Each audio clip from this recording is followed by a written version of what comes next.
esa gira? Bueno, fue una gira extensa, pero a nuestro criterio exitosa, porque hacía 4 años que no visitaba ningún jerarca del Ministerio de Ganadería China en función de los temas del COVID. Se abrieron una cantidad de posibilidades, tenemos tres protocolos que están en marcha, que son el tema de los limones, los acuáticos vivos y también los de los caballos deportivos. Los caballos deportivos es muy importante porque el Uruguay es un exportador de caballos y allí se abre la oportunidad para caballo de carrera, caballo de polo, caballo de enduro, caballos deportivos de razas criollas o cualquiera de las razas que criamos en el país. Y esto abre para una industria que es tan importante en la producción agropecuaria una oportunidad tremenda. El tema de los limones se agregan a los otros cítricos que ya están aprobados. Y en pesca se abren los acuáticos vivos, pero también hemos avanzado en acuáticos silvestres, en el tema de subproductos de la producción ganadera, como son los mondongos, lengua, carnes de cabeza, también en el área de la carne aviar, también avances importantes, sea en Hong Kong, que tiene un sistema autónomo diferencial, Macao, que ya estamos, pero también en China estamos avanzando como prioridad.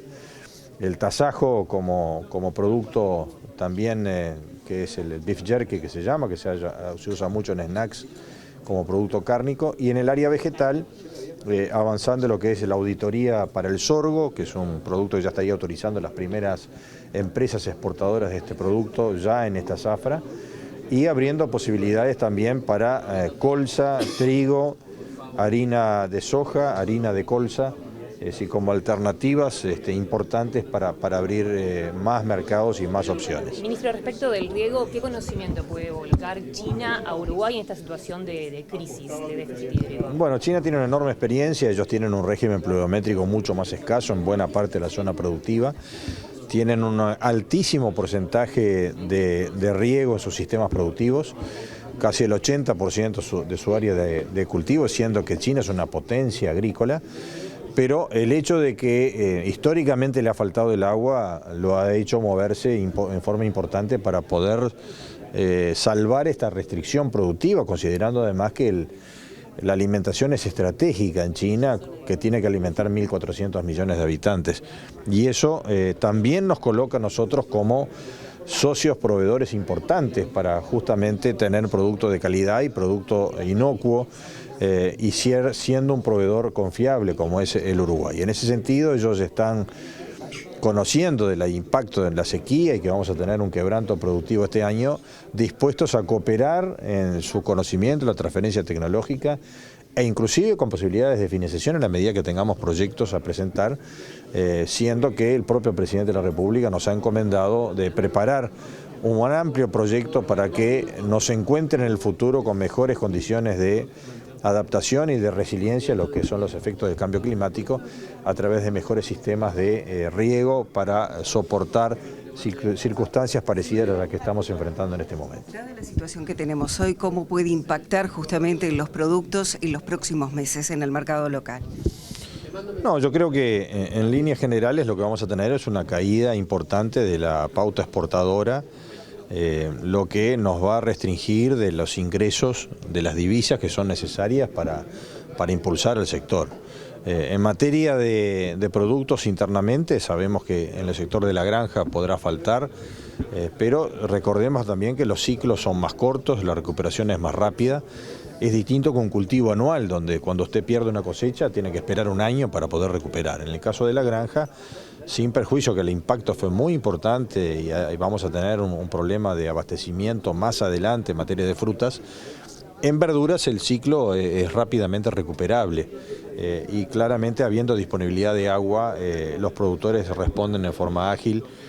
Lógicamente que ha habido algunos rubros que han tenido impulso el tema de los precios por la falta de oferta y donde también estamos atentos a poder abrir la importación en ese equilibrio necesario de traer lo necesario y no perjudicar aún más al productor que está enfrentado a una situación de sobrecostos importante y con el impacto de la caída de su producción. Es decir, hay mucha producción frutícola que ha recogido el 30%, el 20% de lo que normalmente recoge y ese productor tiene que pelearla para seguir adelante para recuperarse y que el próximo año tenga la producción necesaria, que no genere esta falta de oferta que genera presión a los precios sin ninguna duda. Respecto del Tratado de Libre Comercio, ¿hubo algo que se manejara a nivel de su par, por ejemplo, de ganadería chino?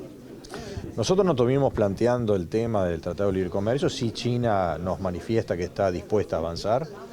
El Uruguay, no hay una restricción de parte de China al respecto, pero China lo que manifiesta es que quiere que el tema se resuelva en la interna del Mercosur, no quiere tener problemas China ni con Argentina ni con Brasil, que son socios proveedores importantes, al igual que Uruguay, y evidentemente el tema lo tenemos que resolver nosotros en la interna del Mercosur, porque claramente los países vecinos no están muy de acuerdo con que Uruguay, a pesar del esfuerzo que ha hecho el presidente, tenga una posición única, y estamos en el diálogo. Creo que va a haber una buena oportunidad en ese sentido, en el diálogo que inicia el presidente en esta cumbre de Brasilia, para poder nuevamente plantear el tema. En términos económicos, usted hablaba de las líneas de acción que se inician ahora con China o que se continúan. ¿Eso qué impacto puede tener para Uruguay, para los productores, para las divisas que llegan? Bueno, yo creo que todas estas acciones, lo que tenemos que entender es que hay 180 países que le quieren vender a China. Y por lo tanto Uruguay tiene una posición de privilegio muy considerado en varios rubros. Somos el cuarto proveedor de soja, somos el tercer proveedor de carnes.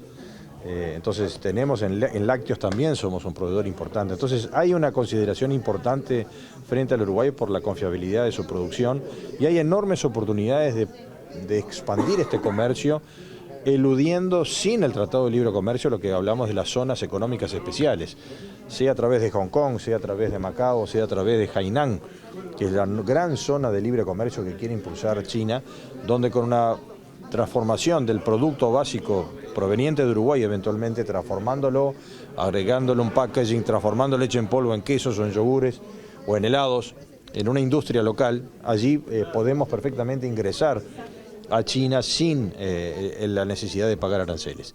Y esas son enormes oportunidades de proyectos que el Uruguay debiera presentar.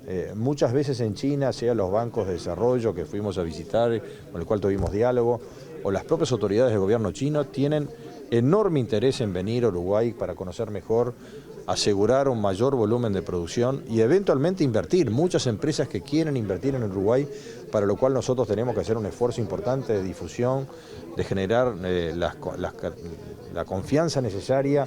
Muchas veces hay un tema de que tenemos que avanzar un poco en los temas de asegurar que no existirá la doble tributación, el convenio con las aduanas. Es decir, hay varios trabajos que, bueno, ya vamos a pedir y solicitar una entrevista con la ministra de Economía a efectos de poder avanzar en estos temas, porque es cierto que China es nuestro principal socio comercial, pero hay un campo enorme, más allá de los bienes, en materia de servicios. Es decir, nosotros prácticamente no somos receptores de turismo de China. Tenemos muy pocas inversiones de empresas chinas en Uruguay. Entonces creo que hay una enorme posibilidad de captar inversiones externas directas China al Uruguay en la medida que aumentemos nuestra presencia, nuestras visitas. Tenemos un gran embajador allá en China que nos ha dado una gran mano y nos representa muy bien y que tiene un amplio conocimiento al estar en una misión extendida, ya casi 7 años que el embajador Fernando Lugris está allí y tiene un enorme conocimiento y un gran reconocimiento a las autoridades chinas respecto a las posibilidades que genera una gran confianza hacia el Uruguay. Esto que usted plantea de alguna manera es un plan B en la medida en que el avance en el acuerdo con China no se da en la forma en que Uruguay preveía en un primer momento, y esto es una forma en la cual Uruguay puede mantener esas posibilidades de llevar los productos uruguayos y transformarlos en esa zona en productos que entren sin arancel. Sí, los temas del TLC no son de mi competencia directa, pero como integrante del gobierno lo que yo transmito es que hay una enorme cantidad de posibilidades. No podemos quedar inmovilizados porque el avance del TLC no es el que nosotros esperábamos. Fíjense ustedes que el inicio de la negociación del Tratado de Libre Comercio de Ecuador con China fue posterior a nuestro inicio. Y ellos ya están con el tratado firmado. Entonces yo creo que más allá de TLC sí, TLC no, tenemos una cantidad de oportunidades por afuera del TLC que están disponibles y que podemos y debiéramos trabajar. Si nos inmovilizamos esperando que el Mercosur se ponga de acuerdo respecto a las posibilidades de una negociación individual por parte de Uruguay, capaz que estamos perdiendo bastante tiempo. Ya bastante tiempo hemos perdido con el Tratado de Unión Europea-Mercosur. donde por un motivo o por otro nuestros socios no han logrado dar las señales para avance y de parte de la Unión Europea tampoco. Entonces lo que yo creo que tenemos grandes oportunidades y ese fue el motivo de nuestro viaje. Más allá del TLC, si sale mucho mejor, que no está paralizado pero no depende de China, depende más del Mercosur y de la anuencia que le puedan dar en este esfuerzo que ha hecho el presidente por convencer a sus socios de que si no hay intención de abrir el Mercosur hacia una mejor inserción internacional, Uruguay tiene el derecho de reclamar hacerlo en forma individual. Pero a pesar de ello, si esto no se avanza, hay enormes oportunidades, como dijimos, de las áreas especiales de libre comercio, donde allí podemos instalar y podemos tener el mismo efecto. Ya hay un tratado posible de libre comercio con China a través de Hainan, a través de Macao o a través de Hong Kong. ¿Cómo siguió desde el exterior el conflicto en CONAPROL? Le decía el presidente de la República este fin de semana que si se analizaba resultaba increíble. Bueno, lo vimos con preocupación, por supuesto, porque no es entendible cómo la incorporación de tecnología. Mire, nosotros visitamos lácteas en China, una de ellas, la más importante, que se llama Geely, que factura en torno de 16.000 millones de dólares por año. Es decir, es una CONAPROL multiplicada por varias veces. Allí vimos nuevas líneas automatizadas, robotizadas, que producen muchísimo más que esta línea que es factor de polémica en el Uruguay. Y estas empresas, como cualquier otra, buscan la mejor eficiencia, la mejor competitividad. En la medida que nosotros tenemos o negamos la incorporación de la tecnología, vamos quedando cada vez más relegados frente a otros países que también son exportadores hacia China. Entonces, si nosotros cargamos, acá no había ningún planteo respecto de sustituir la tecnología que fuera en menoscabo de la mano de obra, de la línea de producción. Apenas hay un capricho de los funcionarios que querían mantenerse en esa línea sin necesidad. Cuando el fabricante dice, hay 4 puestos de trabajo para manejar esta máquina, ellos querían permanecer con la vieja tecnología. Entonces, hay una realidad. Ya no, en el caso no hay más empleos de herreros ni de talabarteros que hacían los arreos de los carros de leche que distribuía CONAPROL tirados por tracción animal, por caballos. Bueno, hubo que sustituir la tecnología. No se usan más caballos, se distribuye leche a través de vehículos a explosión y ojalá el día de mañana serán vehículos eléctricos. Bueno, la tecnología es avasallante. Nosotros no nos podemos quedar abrazados en el pasado. Y seguramente habrá que hacer esfuerzos para que eventualmente haya una transformación de las fuentes laborales con otras especializaciones. Tal vez el día de mañana esos productores o esos trabajadores que estaban allí en la línea tendrán que convertirse en ser técnicos para ajustar la maquinaria de la nueva tecnología y tener otra capacitación y otra transformación laboral. Pero no podemos seguir en este aspecto donde se ponen de rehén algunos productores, o muchos productores, miles de productores que son remitentes de CONAPROL, que quedan dependiendo de unos pocos que además le atribuyen que es el poder económico. ¿De qué poder económico estamos hablando en materia de CONAPROL cuando son los propios dueños de la cooperativa que son los propios tamberos? Y como dijo el presidente, se cierran los tambos y nadie se pone preocupado por ese tema. Entonces yo creo que merece que este caso sea discutido ampliamente por la sociedad y no puede ser que recurrentemente tengamos estos temas de conflicto que parece que en la realidad lo que indica es que no se quiere que esta empresa continúe y tenga una prosperidad en el futuro. ¿Cuál es el balance, por lo menos de mi parte, la última, el que se hace en el Día Nacional de la Carne, teniendo en cuenta las perspectivas a futuro de este producto tan uruguayo? Bueno, yo creo que es un día de celebración, es un día favorable, el consumo ha venido subiendo y recuperándose. El Uruguay es de los mayores consumidores de carne vacuna per cápita y si le suman las otras carnes que también vienen progresando en el consumo, hace parte de una dieta equilibrada, una dieta sana y que hace también a una identidad uruguaya que nos gusta tanto el consumo de este producto. Hemos tenido un desarrollo de la ganadería que es muy reconocido. China, por su parte, que hablando de la visión que recién realizamos, nos requiere y nos solicita apoyo, información y transferencia tecnológica.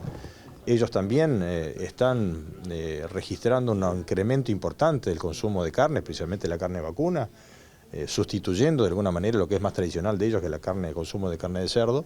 Y creo que ahí tenemos una enorme oportunidad de establecer alianzas estratégicas que posibiliten la venta de genética, la venta de servicios, el traslado de lo que es un gran instrumento como es la trazabilidad vacuna obligatoria que tenemos en Uruguay hace tantos años y que tantos beneficios dan a un proceso de producción sostenible, que es muy apreciado en el mundo y que además tiene el compromiso de la reducción de las emisiones, con lo cual cierra perfectamente un paquete de alta tecnología donde el Uruguay es de los países exportadores de carne de mayor prestigio en el mundo.